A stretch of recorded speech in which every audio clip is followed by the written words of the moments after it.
United States Senate, from Wikipedia, the free encyclopedia, http://en.wikipedia.org. The United States Senate is one of two chambers of the Congress of the United States, the other being the House of Representatives. In the Senate, each state is equally represented by two members. As a result, the total membership of the body is currently 100. Senators serve for 6-year terms that are staggered so elections are held for approximately 1/3 of the seats, a class, every second year. The Vice President of the United States is a President of the Senate and serves as its presiding officer, but is not a senator and does not vote except to break ties. The Vice President rarely acts as President of the Senate unless casting a tie-breaking vote or during ceremonial occasions, so the duty of presiding usually falls to the President pro tempore, customarily the most senior senator of the majority party. Most often, the President pro tempore will designate a member from his party to serve as presiding officer for the day. The Senate is regarded as a more deliberative body than the House of Representatives. The Senate is smaller and its members serve longer terms, allowing for a more collegial and less partisan atmosphere that is somewhat more insulated from public opinion than the House. The Senate has several exclusive powers enumerated in Article 1 of the Constitution not granted to the House. Most significantly, the President cannot ratify treaties or make important appointments without the advice and consent of the Senate. The framers of the Constitution created a bicameral Congress out of a desire to have two houses to check each other. One house was intended to be a people's house that would be very sensitive to public opinion. The other house was intended to be a more reserved, more deliberate form of elite wisdom that represented the state legislatures. The Constitution provides that the approval of both chambers is necessary for the passage of legislation. The exclusive powers enumerated to the Senate in the Constitution are regarded as more important than those exclusively enumerated to the House. As a result, the responsibilities of the Senate, the upper house, are more extensive than those of the House of Representatives, the lower house.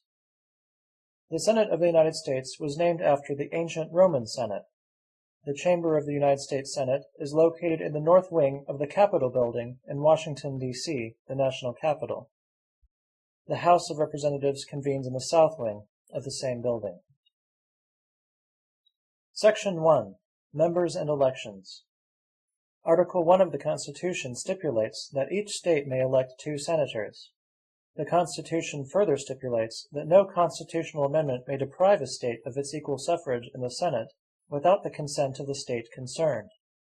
The District of Columbia and territories are not entitled to any representation. As there are presently 50 states, the Senate has 100 members. The senator from each state with the longer tenure is known as the senior senator, and their counterpart is the junior senator. This convention, however, does not have any official significance. Senators serve for terms of 6 years each. The terms are staggered so that approximately 1/3 of the Senate seats are up for election every 2 years. The staggering of the terms is arranged such that both seats from a given state are never contested in the same general election. Senate elections are held on the first Tuesday after the first Monday in November, Election Day, and coincide with elections for the House of Representatives. Each senator is elected by his or her state as a whole. Generally, the Republican and Democratic parties choose their candidates in primary elections, which are typically held several months before the general elections. Ballot access rules for independent and third-party candidates vary from state to state. For the general election, almost all states use the first-past-the-post system, under which the candidate with the plurality of votes, not necessarily an absolute majority, wins. Exceptions include Georgia and Louisiana, which use runoff voting. Once elected, a senator continues to serve until the expiry of his or her term, death, or resignation. Furthermore, the Constitution permits the Senate to expel any member, with a 2/3 majority vote required to do so. 15 members have been expelled in the history of the Senate. 14 of them were removed in 1861 and 1862 for supporting the Confederate secession, which led to the American Civil War. No senator has been expelled since. However, many have chosen to resign when faced with expulsion proceedings. most recently Bob Packwood in 1995. The Senate has also passed several resolutions censuring members. Censure requires only a simple majority and does not remove a senator from office. The 17th Amendment provides that vacancies in the Senate, however they arise, may be filled by special elections. A special election for a Senate seat need not be held immediately after the vacancy arises. Instead, it is typically conducted at the same time as the next biennial congressional election. If a special election for one seat happens to coincide with a general election for the state's other seat, then the two elections are not combined, but are instead contested separately. A senator elected in a special election serves until the original 6-year term expires, and not for a full term of his own. Furthermore, the 17th Amendment provides that any state legislature may empower the governor to temporarily fill vacancies. The interim appointee remains in office until the special election can be held. All states, with the sole exception of Arizona, have passed laws authorizing the governor to make temporary appointments. Senators are entitled to prefix "the Honorable" to their names. The annual salary of each senator, as of 2006, was $165,200. The president pro tempore and party leaders receive larger amounts. Analysis of financial disclosure forms by CNN in June 2003 revealed that at least 40 of the then senators were millionaires. In general, senators are regarded as more important political figures than members of the House of Representatives because there are fewer of them, and because they serve for longer terms, represent larger constituencies, except for House at-large districts, which comprise entire states, sit on more committees, and have more staffers. The prestige commonly associated with the Senate is reflected by the background of presidents and presidential candidates. Far more sitting senators have been nominees for the presidency than sitting representatives. Section 2. Qualifications. Article 1, Section 3 of the Constitution sets forth 3 qualifications for senators. Each senator must be at least 30 years old, must have been a citizen of the United States, or at least the past 9 years, and must be, at the time of the election, an inhabitant of the state they seek to represent. The age and citizenship qualifications for senators are more stringent than those for representatives. In Federalist No. 62, James Madison justified this arrangement by arguing that the senatorial trust called for a greater extent of information and stability of character. Furthermore, under the 14th Amendment, any federal or state officer who takes the requisite oath to support the Constitution, but later engages in rebellion or aids the enemies of the United States, is disqualified from becoming a senator. This provision, which came into force soon after the end of the Civil War, was intended to prevent those who sided with the Confederacy from serving. The amendment, however, provides that a disqualified individual may still serve if 2/3 of both houses of Congress vote to remove the disability. Under the Constitution, the Senate, not the courts, is empowered to judge if an individual is qualified to serve. During its early years, however, the Senate did not closely scrutinize the qualifications of members. As a result, 3 individuals that were constitutionally disqualified due to age were admitted to the Senate: 29-year-old Henry Clay in 1806, and 28-year-olds Armistead Mason, 1816, and John Eaton, 1818. Such an occurrence, however, has not been repeated since. In 1934, Rush Holt was elected to the Senate at the age of 29. He waited until he turned 30 to take the oath of office. Likewise, Joseph Biden was elected to the Senate shortly before his 30th birthday in 1972. He had passed his 30th birthday by the time the Senate conducted its swearing-in ceremony for that year's electees in January 1973. Section 3. Officers. The party with a majority of seats is known as the majority party. If 2 or more parties in opposition are tied, the vice president's affiliation determines which is the majority party. The next largest party is known as the minority party. The president pro tempore, committee chairman, and some other officials are generally from the majority party. They have counterparts, for instance the ranking members of committees, in the minority party.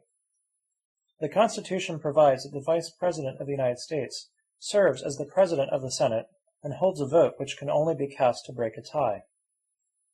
By convention, the Vice President presides over very few Senate debates, attending only on important ceremonial occasions, such as the swearing in of new senators, or at times when his vote may be needed to break a tie.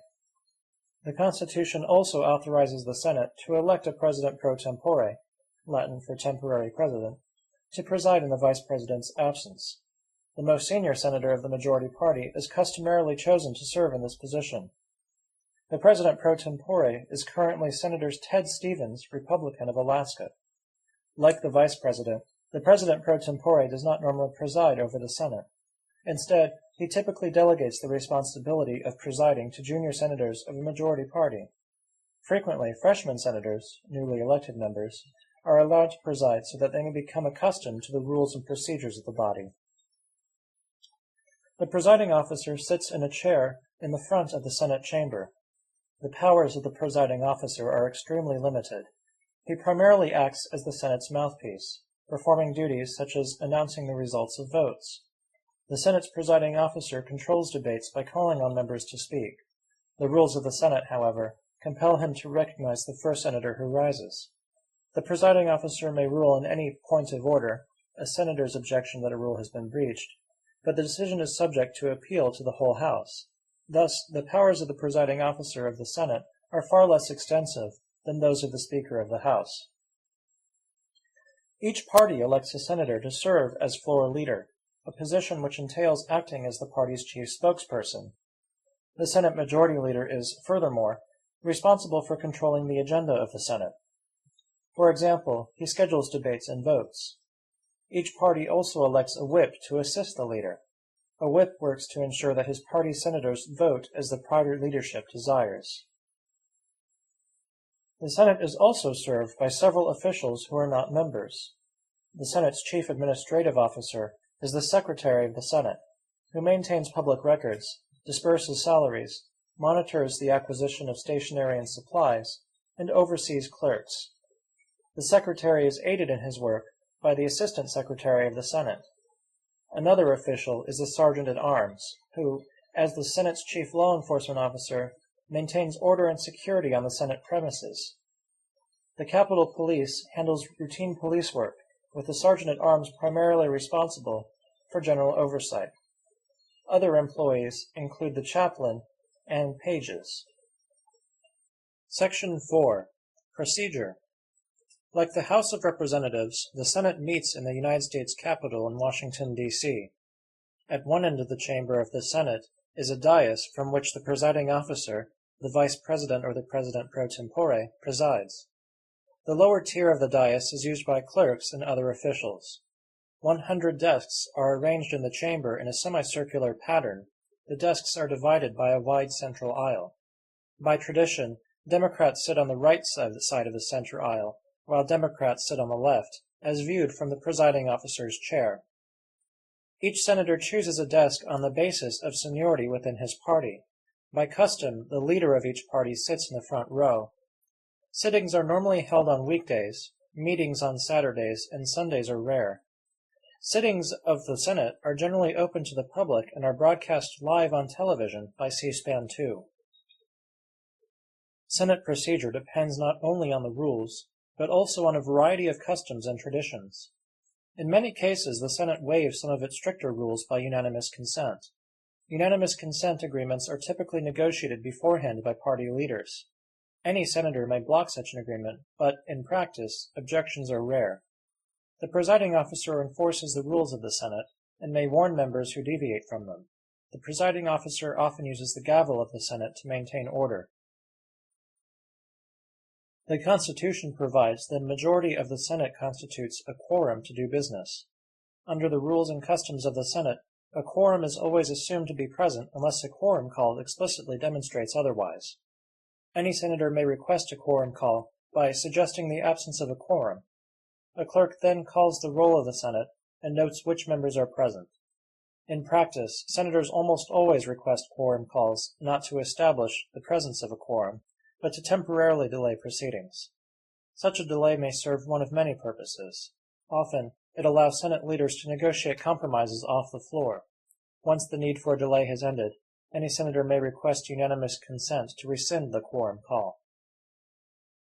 During debates, senators may only speak if called upon by the presiding officer. The presiding officer is, however, required to recognize the first senator who rises to speak. Thus, the presiding officer has little control over the course of debate. Customarily, the majority leader and minority leader are accorded priority during debates, even if another senator rises first. All speeches must be addressed to the presiding officer, using the words Mr. President or Madam President.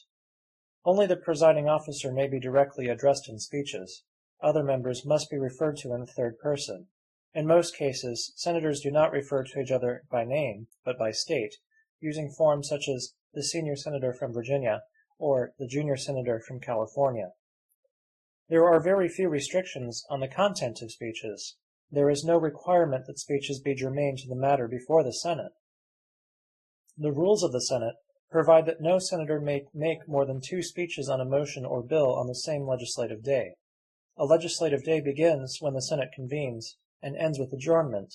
Hence, it does not necessarily coincide with the calendar day.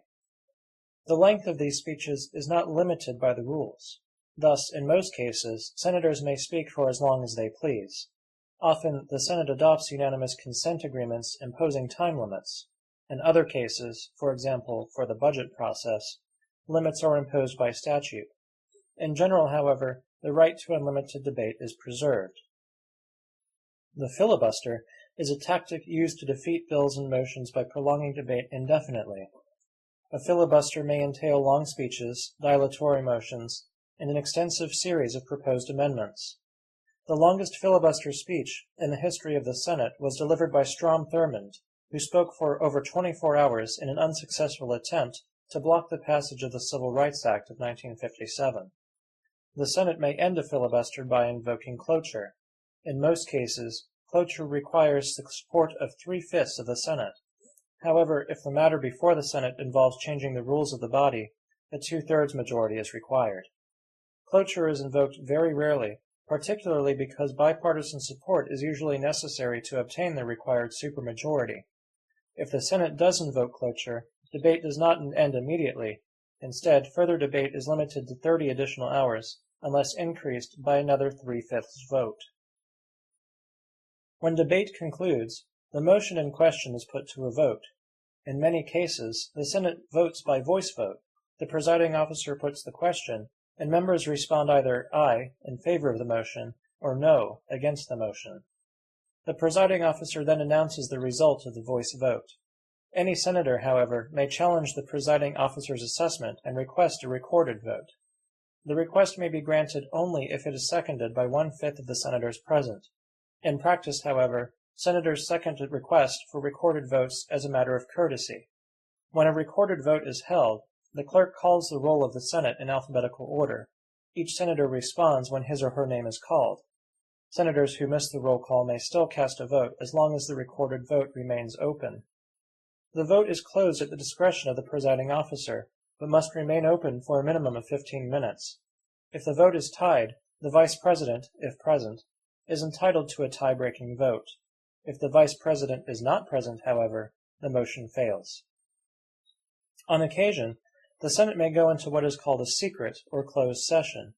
During a closed session, the chamber doors are closed, and the galleries are completely cleared of anyone not sworn to secrecy, not instructed in the rules of the closed session, or not essential to the session. Closed sessions are quite rare, and usually held only under very certain circumstances where the Senate is discussing sensitive subject matter, such as information critical to national security, private communications from the President, or even to discuss Senate deliberations during impeachment trials. Any senator may call a closed session as long as the motion is seconded by at least one other member. Budget bills are governed under a special rule process called reconciliation that disallowed filibusters.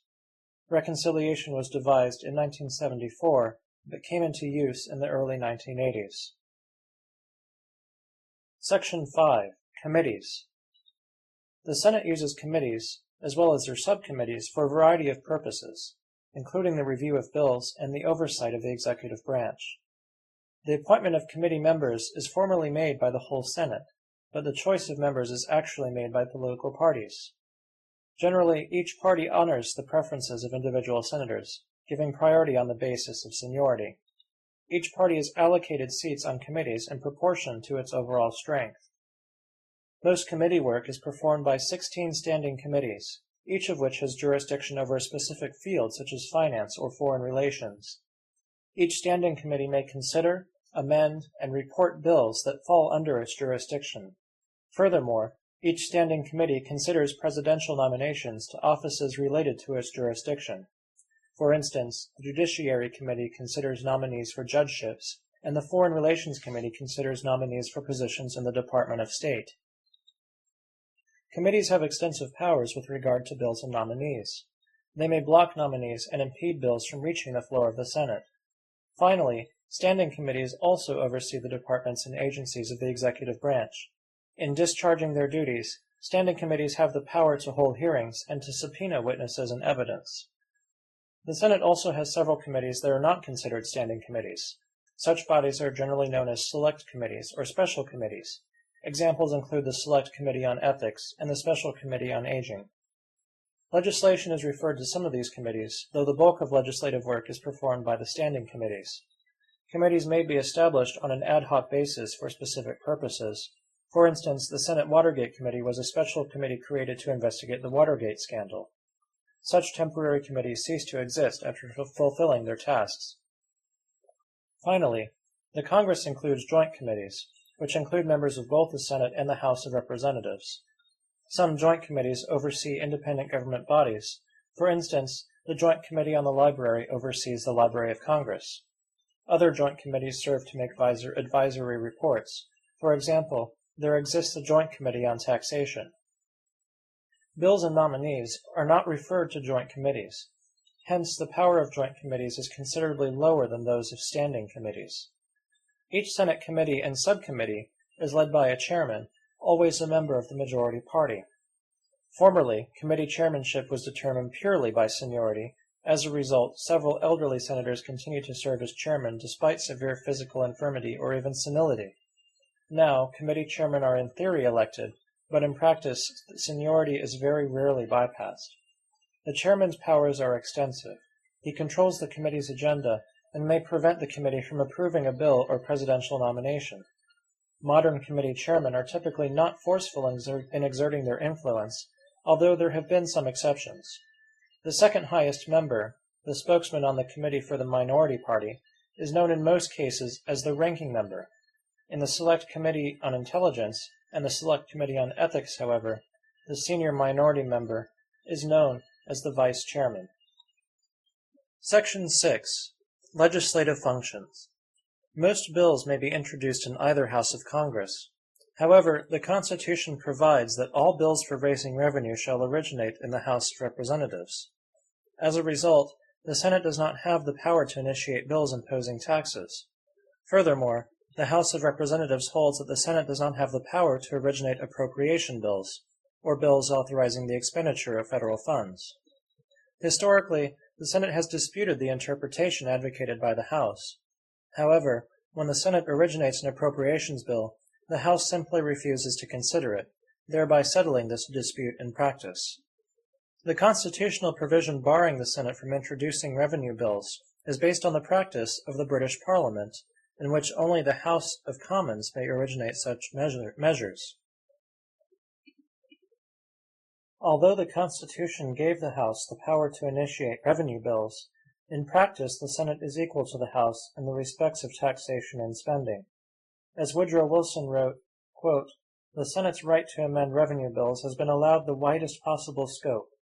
The upper house may add to them what it pleases, may go altogether outside of their original provisions and tack to them entirely new features of legislation, altering not only the amounts but even the objects of expenditure, and making out of the materials sent them by the popular chamber measures of an almost totally new character."